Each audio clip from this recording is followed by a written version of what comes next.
Bab ke-384. Bawa dia. Lukas, apa kita jadi makan siang di restoran milik Sarah?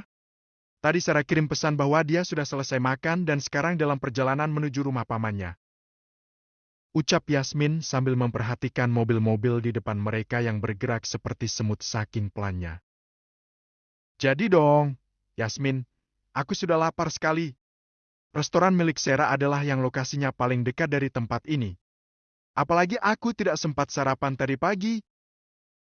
Ujar Lukas sambil berharap lalu lintas di depan mereka segera berubah lancar.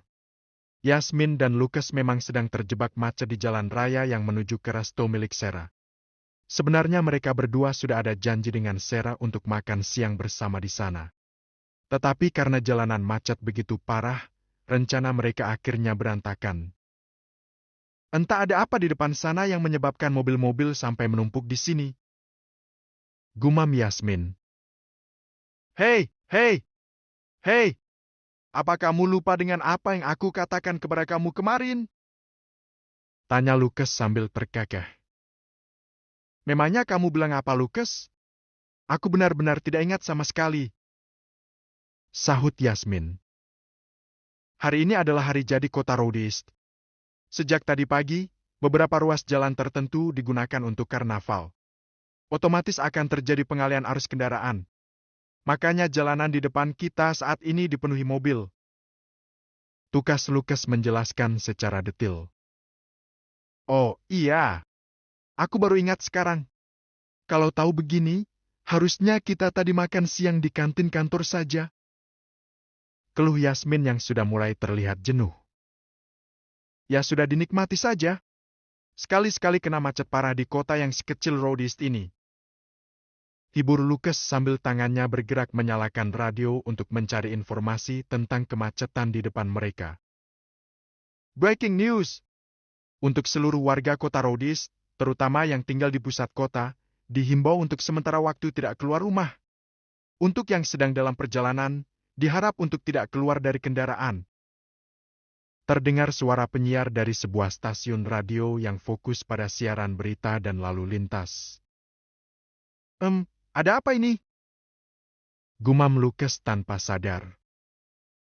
Himbauan ini, mohon untuk bisa dijalankan karena saat ini ada 2 ekor harimau dan 1 ekor singa milik rombongan sirkus dari ibu kota yang khusus didatangkan oleh wali kota Justin untuk memeriahkan hari jadi kota Rhodes, tiba-tiba saja terlepas dan sampai sekarang masih belum ditemukan. Lanjut si penyiar radio. Ada-ada saja. Ucap Yasmin sambil tersenyum geli. Nah gitu dong. Kalau kamu terus tersenyum seperti itu, aku rela terus duduk di sini sampai besok. Senyuman kamu itu lebih manis dari gula tetapi tidak bikin diabetes. Bahkan bisa mengobati orang stres yang sedang kena macet seperti aku. Goda Lukas sambil tersenyum lebar. Dasar tukang gombal. Tukas Yasmin. Akhirnya bisa jalan juga. Gumam Yasmin saat mobil mereka mulai bisa bergerak dengan agak cepat. 15 menit kemudian, mobil Lukas terlihat memasuki pelataran parkir restoran. Begitu turun dari mobil, Lukas dan Yasmin langsung berjalan memasuki restoran. Selamat datang, Tuan Lukas dan Nona Yasmin. Apa Anda akan menggunakan ruang VIP? Tadi Nona Sarah sudah menitipkan pesan kepada saya untuk membuka ruang VIP buat Anda berdua. Sapa petugas resepsionis yang langsung berdiri menyambut saat melihat Lukas dan Yasmin memasuki restoran. Tidak, terima kasih.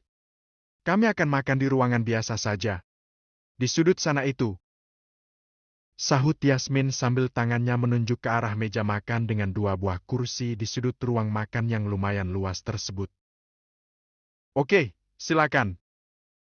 Sahut si petugas resepsionis sambil memanggil seorang pelayan untuk melayani mereka berdua. Lukas, apa kamu tahu jika mobil kita tadi seperti dibuntuti oleh 2 buah mobil? Tanya Yasmin setelah mereka duduk di meja yang mereka pilih dan juga selesai memesan hidangan. Iya, aku tahu. 1 mobil jeep, satunya lagi mobil jenis SUV warna hitam, betul kan? Tanya Lukas. Iya, betul. Apa kamu tahu siapa mereka? Yasmin langsung balik bertanya. Orang-orang yang berada di dalam mobil Jeep adalah para pengawal Dragon Corp. Sedangkan yang di dalam mobil SUV hitam, aku sama sekali tidak mengenal mereka. Tetapi firasatku mengatakan jika mereka adalah orang-orang suruhan Samuel. Sahut Lucas. Aku yakin, saat ini Samuel pasti sedang kebingungan dan juga galau karena kamu tidak mencari dia untuk membalas dendam dan juga tidak melaporkan dia karena telah melakukan tindakan penculikan. Makanya dia menyuruh orang-orangnya untuk mengawasi gerak-gerik kamu, Lucas. Ujar Yasmin. Semoga saja Samuel dan Tuan Hardison bisa segera masuk ke dalam jebakan yang sudah disiapkan oleh Brian untuk mereka berdua. Sekali tepuk, dua lalat mati. Tukas Lucas berharap.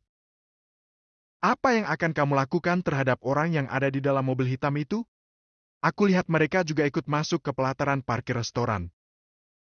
Tanya Yasmin. Biarkan saja mereka. Biarkan Samuel menerima laporan dari mereka yang pasti akan membuat dirinya semakin bingung karena aku seperti tidak mempedulikan Samuel sama sekali. Sahut Lucas tanpa ragu. Sebenarnya Lucas memang sudah sangat tidak sabar untuk bisa segera melabrak Samuel yang telah berani mengganggu kedua orang tuanya. Bahkan Wilbert ikut merasa geram dan sudah siap untuk mengerahkan anak buahnya guna menghajar Samuel saat dia mendengar cerita Lucas tentang perbuatan Samuel terhadap dia dan keluarganya. Masih lekat dalam ingatan Lucas, apa yang diucapkan oleh Wilbert. Anak buahku sudah sangat mengenal siapa itu Samuel. Kalau Tuan Lucas setuju, aku akan menyuruh mereka untuk menghajar Samuel dan membuatnya seolah-olah sebagai keributan antar preman. Ucap Wilbert waktu itu. Tidak perlu Wilbert. Brian sudah mempunyai rencana khusus untuk Samuel dan juga Hardison. Sahut Lucas saat itu. Lucas, tiba-tiba saja aku merasa malas untuk balik ke kantor melihat kondisi jalanan yang masih macet parah seperti itu.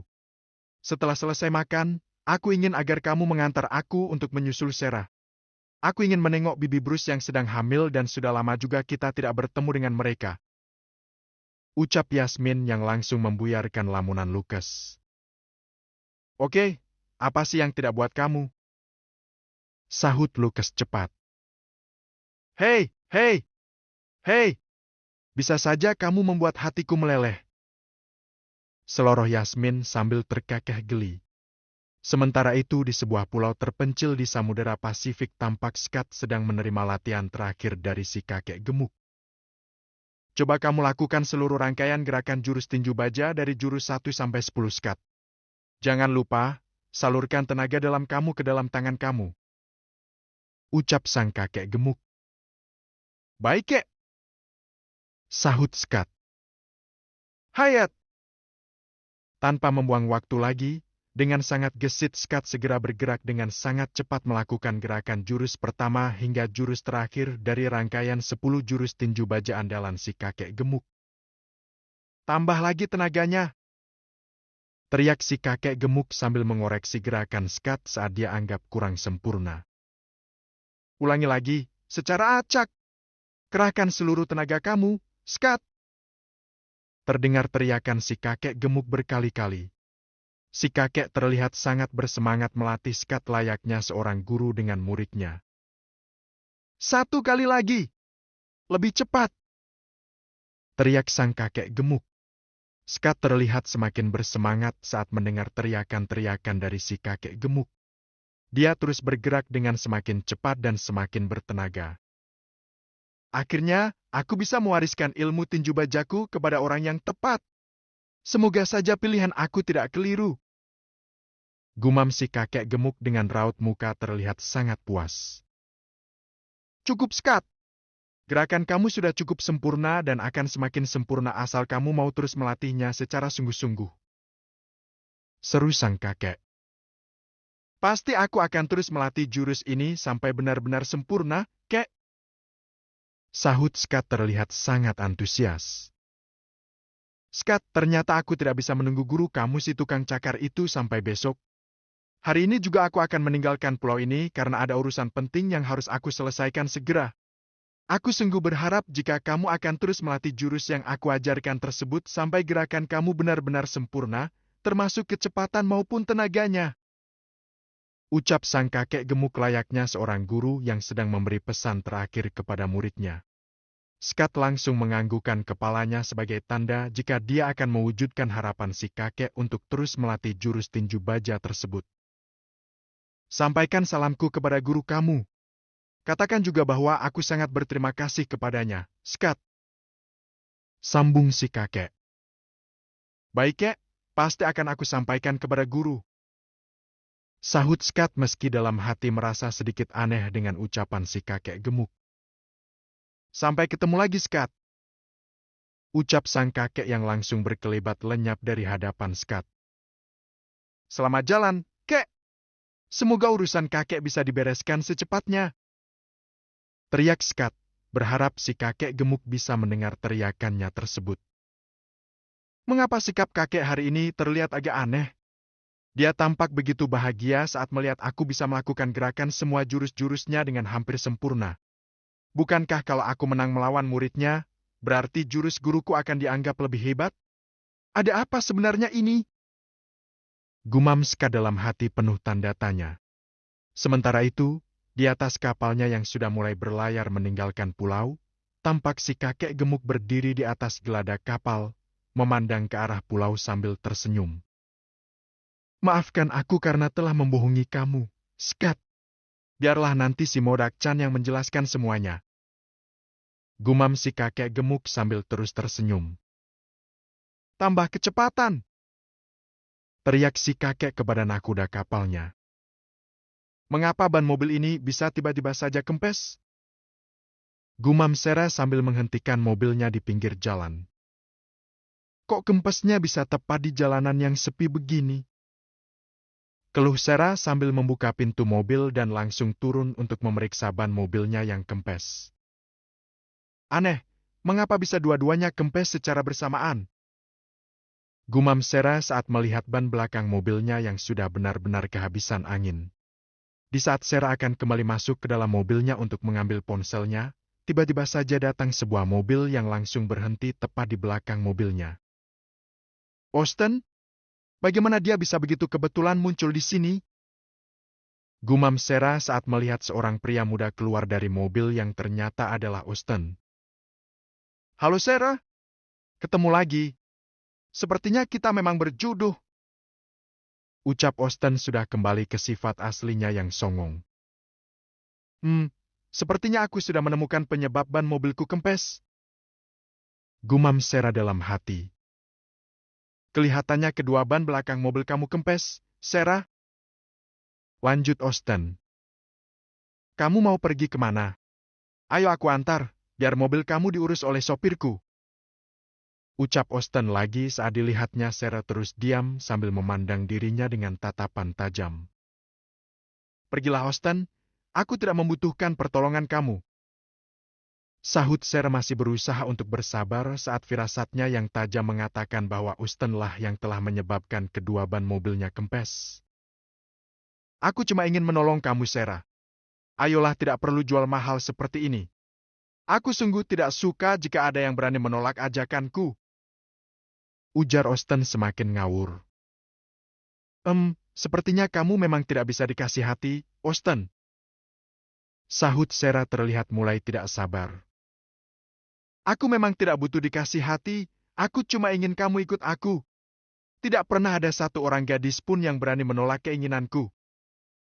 Tukas Austin dengan nada suara penuh percaya diri. Bawa dia! Seru Austin kepada asisten pribadinya yang sejak tadi berdiri diam di belakang Austin. Tapi Tuan, tukas si asisten yang terlihat ragu-ragu saat melihat Sera tampak tenang-tenang saja dan bahkan tersenyum kepadanya. Tunggu apa lagi? Apa kamu juga sudah mulai berani membantah perintah aku? Teriak Austin. Baik Tuan. Sahut si asisten tanpa berani berkata-kata lagi. Baru saja si asisten akan bergerak untuk melakukan perintah tuannya, tiba-tiba saja terdengar suara aneh dari balik semak dan pepohonan rimbun yang ada di pinggir jalan. Gar! Bab ke-385. Bagaimana kalian akan mengurus